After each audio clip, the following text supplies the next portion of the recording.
ଏ ଦୀପିକା ଯାହା କହିଲା ସବୁ ମିଛ ମା ସବୁ ଭୁଲ।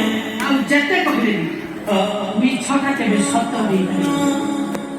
ଯେତେ ସଫେଇ ଦେଲେ ବି ମିଛ କାହାଣୀ ଆଉ କେବେ ସତର ରୂପ ନବ। ତୁ ଯେ ଉପରକୁ ସୁନ୍ଦର ଦେଖାଯାଉଥିବା ଗୋଟେ ମହାକାଳ ଫଳ ତୋ ଭିତରଟା ଏତେ କଦାକାର ଏ କଥାକୁ କେହି କେବେ ବିଶ୍ୱାସ କରିପାରିବେ। ଏଇଥିପାଇଁ କହୁଥିଲୁ ନା ଏ ଜନ୍ମରେ କେବେ ବାହା ହବୁନି। ଏଇଥିପାଇଁ କହୁଥିଲୁ ନା କେବେ କୋଉ ପିଲାର ବାପା ହବୁନି। ଅପେକ୍ଷା କର ଆଉ ଦିନ କେଇଟା ପରେ ଯେତେବେଳେ ଏ ଘର କୁଆ କୁଆ ରାବରେ ଫାଟି ପଡିବ ସେତେବେଳେ ତ ପୁରୁଷ ବନିଆ ସାର୍ଥକ ହେଇଯିବ।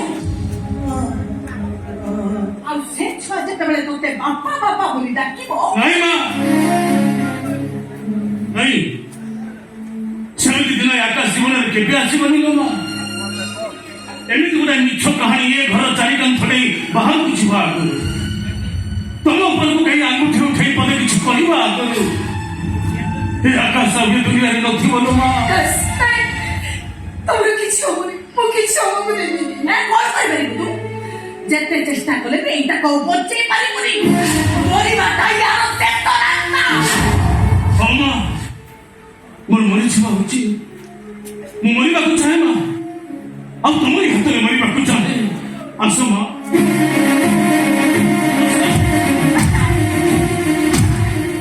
ତମ ନିଜ ହାତରେ ମତେ ଦେବେ ମତେ ମାରିଦିଅ ମା ମାରିଦିଅ। ତୁ କାହିଁକି ମରିବୁ? ମୋ ଘର ଇଜ୍ଜତ ପାଇଁ ମୁଁ ମରିବି। କରିବି ନାଇଁ ମା ତମେ ଶୁଣି ତୋ ଭଳି ଚରିତ୍ରହୀନ ପୁଅର ମା ହେଇ ବଞ୍ଚିବାକୁ ମୋର ଜମା ବି ଇଚ୍ଛା ନାହିଁ। ଏବେ ମରିବି ଏବେ ମରିବି।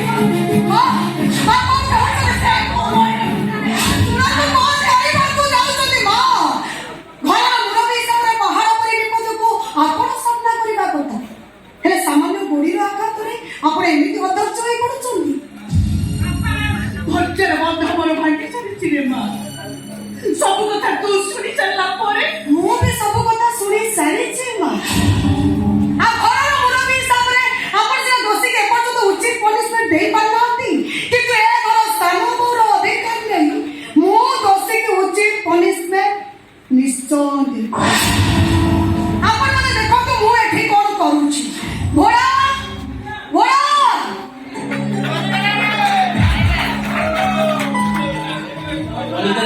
এইটা আনিব মতে ফোন কল কাইকি ସେଇଟା ମତେ ଦେ। ଆପଣ ଏଇଟା କଣ କରିବେ? ମୁଁ କଣ କରିବି ମୁଁ ଜାଣିଛି ନା।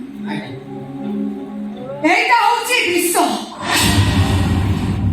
ইয়া বিশ্ব ମୁଁ এইଥିପାଇଁ ପକେଇଛି ଦୋଷୀ ଯୋଉ ଦୋଷ କରିଛି ତାର ବଞ୍ଚି ରହିବାର ଅଧିକାର ଟିକେ ବି ନାହିଁ। ଏବେ ସେ ବିଷ ବି ସମସ୍ତଙ୍କ ଆଖି ଆଗରେ ଛଟପଟ ହୋଇ ମରି। ଆକାଶ ମୋ ପାଖକୁ ଆସ। ଆକାଶ ମୁଁ ଡାକୁଛି ମାନେ ମୋ ପାଖକୁ ଆସ।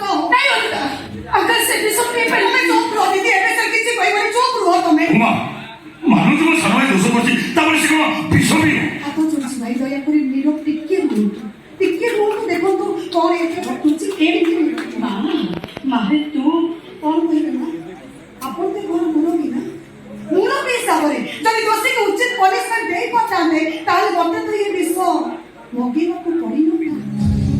ଆଉ ମୁଁ ଏ ବିଷ ମଗେଇଛି ମାନେ ଦୋଷୀ ଏ ବିଷ ପିଇବାକୁ ବାଧ୍ୟ।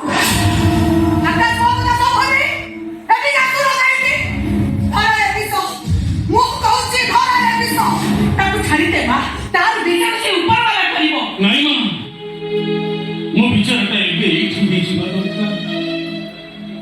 ଆଉ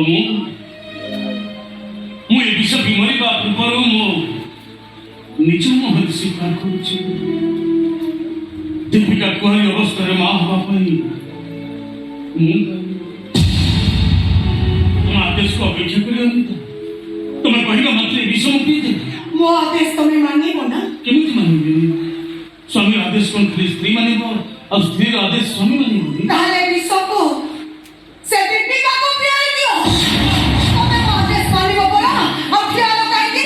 ଯେତେ ଶୀଘ୍ର ପାରୁଛ ଦୀପିକାକୁ ପିଆଇ ଦିଅ।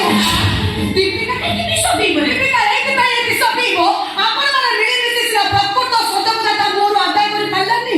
ହେଲେ ମୁଁ ସେ ଚାଣ୍ଡାଳୀ ଅବସ୍ଥା ଏମିତି କରିଛି ତା ନିଜ ନିଜେ ସ୍ୱୀକାର କଲା